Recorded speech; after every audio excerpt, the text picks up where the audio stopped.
Selamat pagi Sobat Lapan. Kembali lagi dengan saya Adinda di program Lapan Garut TV. Saat ini saya sedang bersama dengan Bapak Ali. Yep. Beliau dari KPKNL atau Kantor Pelayanan Kekayaan Negara dan Lelang. Baik, selamat pagi Pak Ali. Selamat pagi Mbak Dinda. Selamat datang di acara Lapan Garut TV ya Pak. Siap, iya terima kasih. Bagaimana kabarnya Pak? Alhamdulillah baik sekali nih, dapat undangan khusus nih. Surprise juga bisa ngobrol di sini bareng Mbak Dinda dan teman-teman Sobat Lapan ya. Ya, gimana? Ada yang ingin obrolin apa gitu? Baik Pak, tapi sebelum ngobrol saya izin untuk membuka masker ya Siap, Pak. siap. Mohon izin untuk membuka masker ya Sobat Lapan. Siap. Kalau boleh ngobrol ya Pak ya, kalau boleh tahu mungkin Pak Ali bisa nih menjelaskan sebenarnya mengenai profil diri Bapak gitu. Oke. Makasih Sobat Lapan ya. Kalau kami biasa didesikan Sobat KN, beda tipis lah. Kalau Sobat KN, kekayaan negara ya. Satu sisi kita sama-sama berkolaborasi dalam menjaga aset negara. Nah, sebelumnya ngobrol banyak, kami coba memperkenalkan diri. Saya Ali Dito, Kepala Seksi Pengelolaan Kekayaan Negara KPKN Tasikmalaya. Ya. Dari tahun 2019 sampai 2021 ini. Atau tambah lagi? Atau cukup itu aja? Oh, tambah lagi boleh mungkin Pak. Oke, mungkin saya ke profil PK-nya ya. Baik. Sesuai namanya, Pengelolaan Kekayaan Negara. Mungkin sebagai awal informasi, sesuai namanya Pengelolaan Kekayaan Negara. Mungkin di awal saya pengen dulu tanya nih Mbak Dinda, Baik Pak. berapa sih kekayaan negara kita? Wah, berapa ya? Sobat Lapan ada yang tahu nggak? Ada yang tahu? Nah, ada yang tahu? Kalau enggak, saya bantu jawab deh. Jawab Pak. Kita dari kecil selalu didoktrin, ayo informasikan bahwa negara kita tuh kaya, ya kan? Benar. Indonesia kaya dengan bla bla bla bla. Tapi ketika ditanya berapa sih kekayaan kita, nah nggak ada yang tahu. Nah, kalau secara neraca kekayaan negara kita itu 10.000 triliun. Wow, Luar biasa. 10.000 triliun. 10.000 triliun. Wow. Itu baru yang masuk neraca. Kemudian ada juga kekayaan negara lainnya. Jadi kalau secara garis besar kekayaan negara itu kita sebutlah 3 ya. Satu yang disebut barang milik negara, yaitu kekayaan negara yang dimiliki. Apa itu? Semua yang ada di Indonesia ini, bahkan mungkin ada yang di luar negeri yang dibeli dengan APBN atau perolehan lain yang sah, termasuk roket ini, termasuk mungkin lapangan rumput yang di depan itu, termasuk mungkin bunker yang di Kabul di Afghanistan itu juga BUMN. Jadi sangat luas. Itu yang pertama, kekayaan negara yang dimiliki. Kemudian kekayaan negara yang dipisahkan. Apa itu? Apa itu Pak? Nah, Baru dengar ini saya.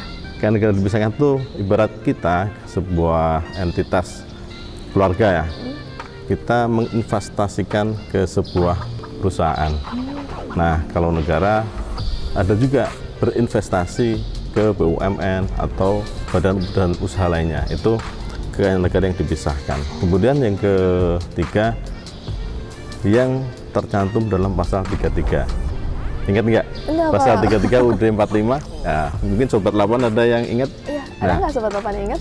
Nah, pasal 33 itu seluruh bumi kekayaan negara itu yang di atas atau di bawah bumi air itu untuk kesejahteraan rakyat. Nah, di situ itu adalah kerangka besar kekayaan negara yang dikuasai. Boleh jadi di sini juga ada kekayaan negara yang dikuasai oleh Lapan, misalnya frekuensi. Itu kan nggak terlihat goib ya, namun itu ada sebuah kekayaan negara.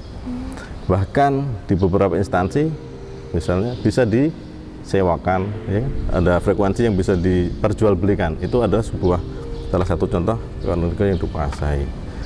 Kemudian bahan tambang, hutan negara. Nah, itulah kekayaan negara. Tapi kalau kita bicara yang 10.000 triliun tadi, itu baru dalam yang ada di neraca, yang dikuasai belum masuk dalam neraca. Maka itu sebagai gambaran awal bahwa kekayaan negara yang 10.000 triliun itu belum semuanya, itu baru yang dari APBN dan aset-aset lainnya. Itu belum lagi yang dari BMD, barang milik daerah. Itu barang milik daerah dan barang milik desa ada lagi itu belum dikonsolidasi dalam sebuah neraca yang komprehensif, dan itu pasti akan lebih dari 10.000 triliun. Nah, itu banyak sekali ya, itu. Pak ya. Mungkin itu sebagai awal kenapa KPKNL itu ada. Ya, itu salah satu. Itu untuk mengelola aset yang sekian banyak itu. Itu jadi banyak ini ya profil. Gak apa-apa, malah di sini saya pribadi ya Pak ya, mungkin Sobat Lapan juga jadi terbuka tentang, oh iya ternyata negara kita benar-benar sekaya itu gitu, dan masih ada yang goib dalam tanda kutip tadi ya Pak, saya baru tahu, itu menarik sekali. Baik, boleh lanjut. Siap, enggak. Baik Pak, penjelasannya tadi sangat baik, saya jadi terbuka gitu. Sebelumnya mungkin masih banyak pemirsa Lapan Garut TV yang belum terlalu mengenal Pak tentang KPKNL. Jadi mungkin bisa dijelaskan sebenarnya tugas utama dari KPKNL itu apa Pak gitu. Siap, ya, terima kasih. Ini kita udah disediakan fasilitas untuk mempromot kami ya, KPKNL. KPKNL itu salah satu kantor vertikal yang di bawah Kementerian Keuangan. Di salah satu eselonnya adalah Dirjen Kekayaan Negara. Nah, salah satu unit operasional Dirjen Kekayaan Negara adalah KPKNL.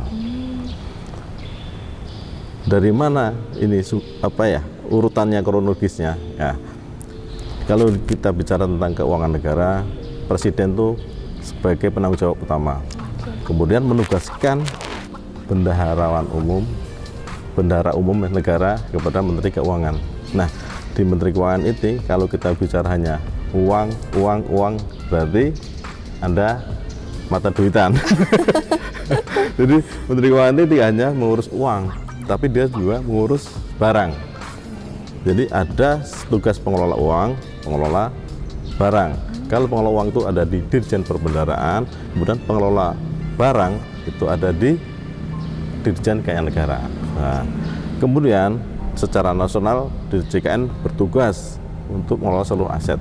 Nah, di daerah Priangan Timur ini kami KPKNL bertugas untuk melakukan pembinaan, pengawasan sesuai namanya KPKNL, pengelolaan keuangan negara, kemudian piutang negara, dan lelang. Jadi sebenarnya ada 3 tusi utama untuk sebagai amanah bagi kami untuk menjalankan pelayanan pengelolaan kekayaan negara, piutang negara, dan lelang. Nah, di sisi pengelolaan negara, kami diamanai negara, diamanai oleh pimpinan untuk bersama-sama Satker, kementerian lembaga yang berada di 6 kabupaten kota, Garut, Ciamis, Pangandaran, Kota Banjar, Kabupaten Tasik, dan Kota Tasikmalaya. Jadi ada 6 wilayah kami seperti itu. Wah, bagaimana Sobat Lapan? Sudah dapat sedikit pencerahan ya tentunya ya. Ternyata di bawah Menteri Keuangan itu tidak hanya soal uang loh Sobat Lapan, tapi juga ada barangnya. Apakah Sobat Lapan di sini juga termasuk yang mata duitan tadi? Jadi gini ya, ibarat ini Mbak Dinda kan tiap bulan, bahkan tiap hari kan membelanjakan uang. Membelanjakan. Misalnya keluarga kecil kita lah, dari bapak kita, ibu kita, ada yang bertugas mencari uang, ada yang bertugas mengelola uang. Nah, mungkin salah satu dalam hal mengelola uang itu belanja, salah satu output dari belanja itu apa? Barang atau aset. Nah, selama APBN ini ada,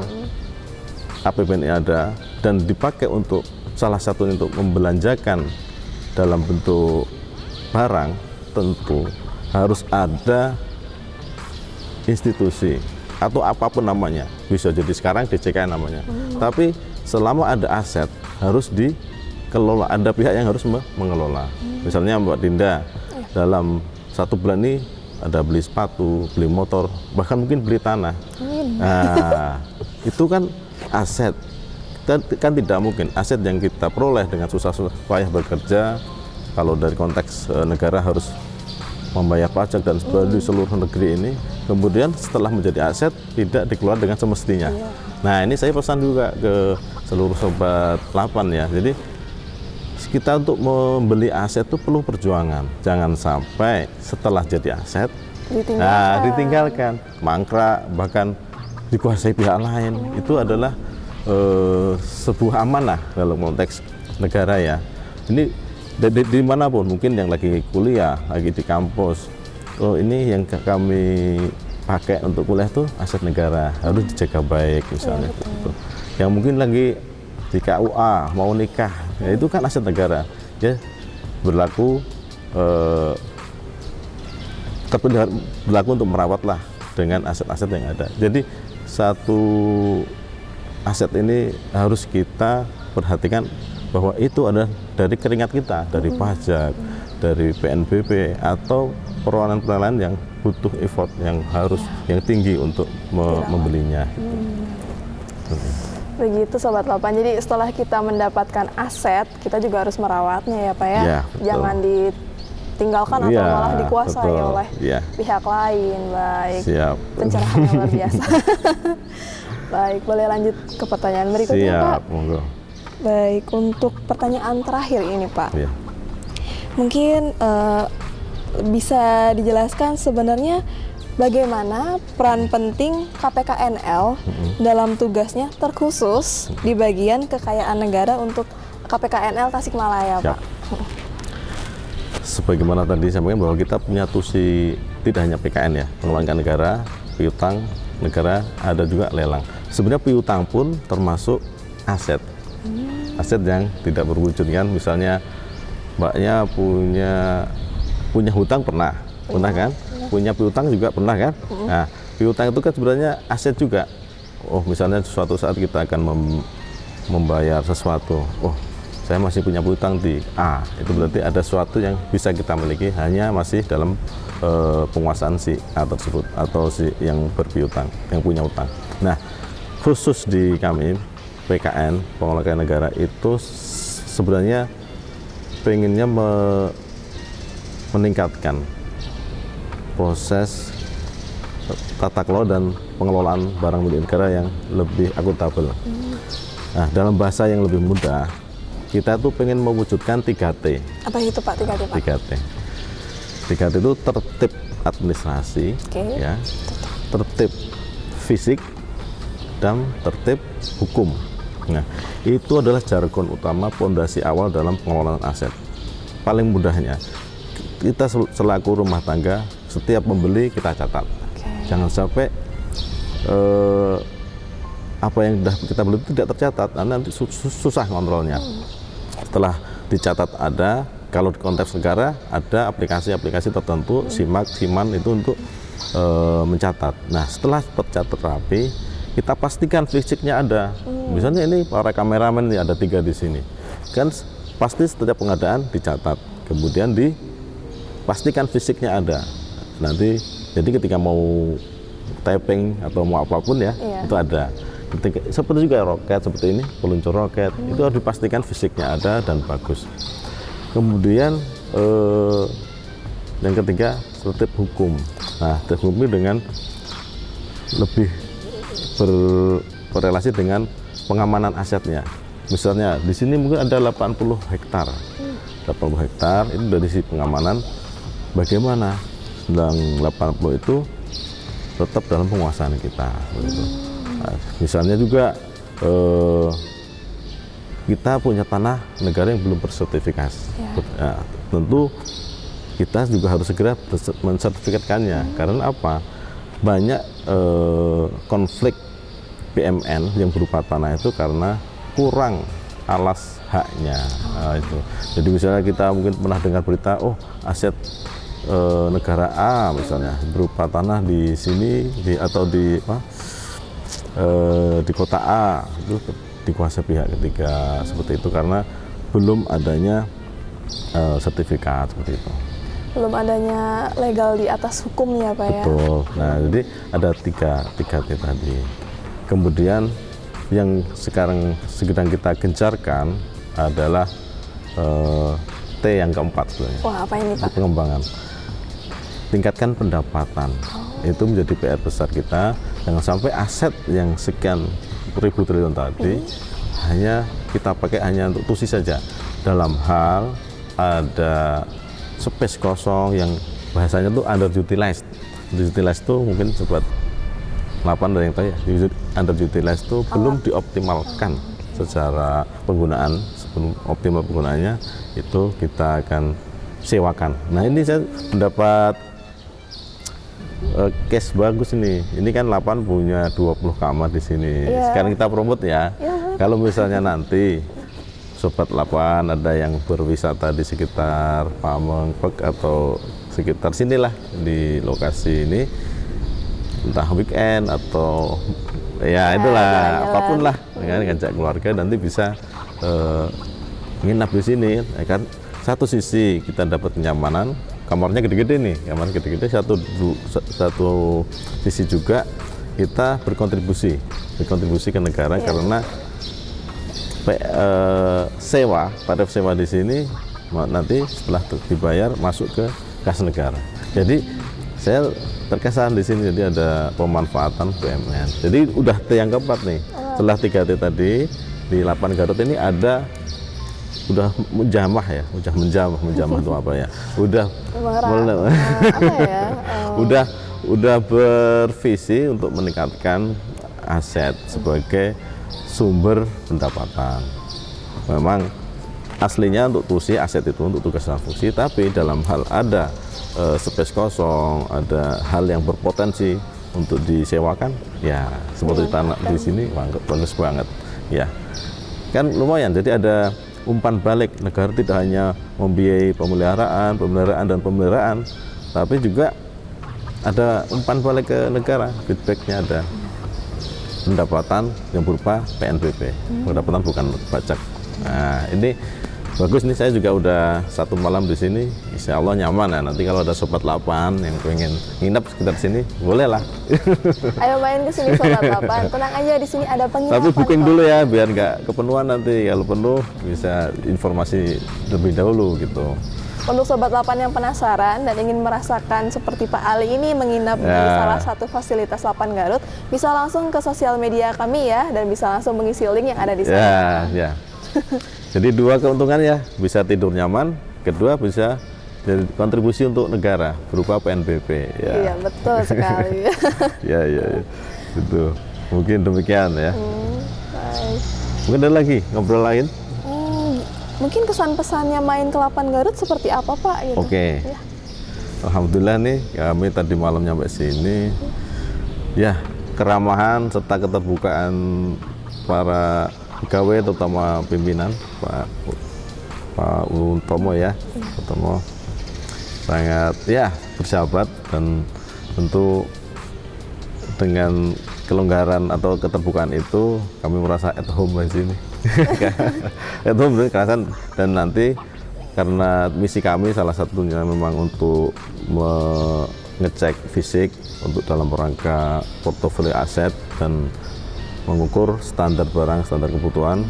Nah, ini kami akan berkeliling nanti. Setelah tadi lihat roket, teknologi antariksa dan sebagainya, kami akan melihat fisik asetnya ada di sini. Wah, mau berkeliling lagi ya, Insya Allah. ya. Ya. Semoga lancar ya Pak ya. Tapi ada pertanyaan nggak SBSK portofolio aset? Nggak tahu ya, besok aja deh.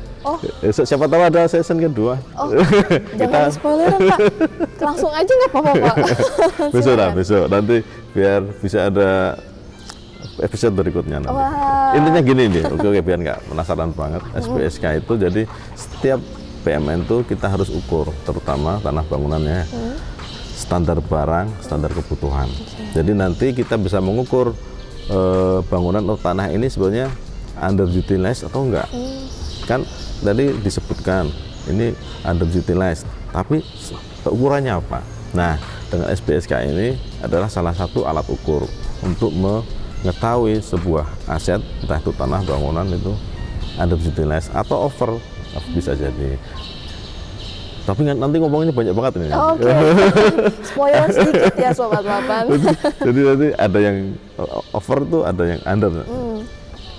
Bisa. Ya nanti contohnya banyak. Ada yang kalau di sini sewa, tapi di sisi lain nanti ada yang sewa ATM dan sebagainya. Itu ada satu contoh saja.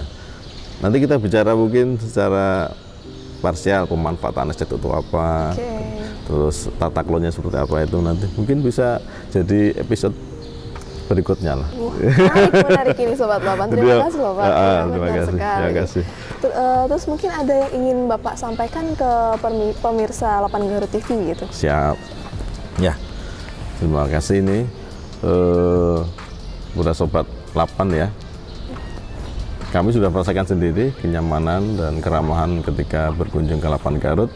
Nah, tentu Sobat Lapan yang penasaran ingin berkunjung ke sini, mangga ya. Jadi kita bisa bareng-bareng berwisata, mungkin weekend dengan para keluarga. Dan kalau mungkin apakah bisa, saya juga belum tahu nih, apakah nanti bisa seperti ada di Lapan ada semacam studio atau edukasi yang sambil berwisata, tapi juga meningkatkan pengetahuan di bidang keantariksaan. Siapa tahu ya nanti oleh Mbak Dinda bisa difasilitasi, ketemu kemudian, oh ini ada roket, itu ada kapal, itu ada untuk teleskop untuk mengintip langit. Nah, siapa tahu itu nanti menjadi wisata edukasi seperti itu. Ya siapa tahu ya. Tapi intinya kalau saat ini kenyamanan, keramahan, dan keindahan alam sekitar Lapan Garut ini sangat menarik. Terima kasih. Terima kasih banyak Pak Ali. Sobat Lapan jangan khawatir. Tadi yang sudah disampaikan oleh Pak Ali, kami sudah melakukan itu kok Pak. Ya, jadi mantap. kami terbuka sekali untuk Sobat Lapan yang ingin melakukan kunjungan ilmiah ke Balai Lapan Garut. Siap. Selain itu kalau untuk pengamatan, pemanfaatan teleskop kami juga Pak. Mantap. Untuk pengamatan hilal atau event-event astronomi lainnya. Jadi untuk Sobat Lapan yang ingin berkunjung ke sini dengan instansi atau ingin melakukan pengajuan permohonan data atau untuk pengamatan antariksa, silakan hubungi kami. Kami terbuka untuk Sobat Lapan semua. Ya. Wah, terima kasih Bang Atu. Mungkin besok bawa anak-anak deh atau satu kelas TK, SD, SMP bisa ya? Boleh berarti Pak, nanti boleh. siap dipandu ya? Siap. Siap saya pandu. Untuk mengintip langit kan orang pada ini penasaran, mengintip betul. langit pakai teleskop. Wah, insya Allah lah. Siap Pak. Siapa tuh ada ilham masuk juga. Ada pencerahan dari langit gitu ya Pak. Iya. Itu kan ayat-ayat Tuhan juga. Iya, benar. Ya, ada yang di bumi dan langit ada ayat-ayat Tuhan. Ya, Benar terima kasih. sekali. Mungkin demikian. Terima kasih. Baik, selanjutnya mungkin Pak Ali bisa ikuti saya seperti ini. Gini, L. gini atau Ya, gini? L, begini. Kalau kami L itu lelang loh. Oh, kalau Kalau kami siapa? Lapan Garut ada untuk semua. Oh, mantap, Iya. mantap. Boleh Pak? Gimana? Bisa gini? Ini ya, kanan atau kiri? Kanan Pak. Oh, kanan. Astagfirullah. Gimana? Baik. Yuk. Satu. Gimana? Lapan Garut ada untuk semua. siap. Gitu. Baik, satu, dua. Lapan Lapan Garut Garut ada untuk semua. Dadah Sobat Lapan, sampai berjumpa lagi di Terima episode kasih. berikutnya. Terima kasih banyak Pak Sama-sama. Ali. Iya.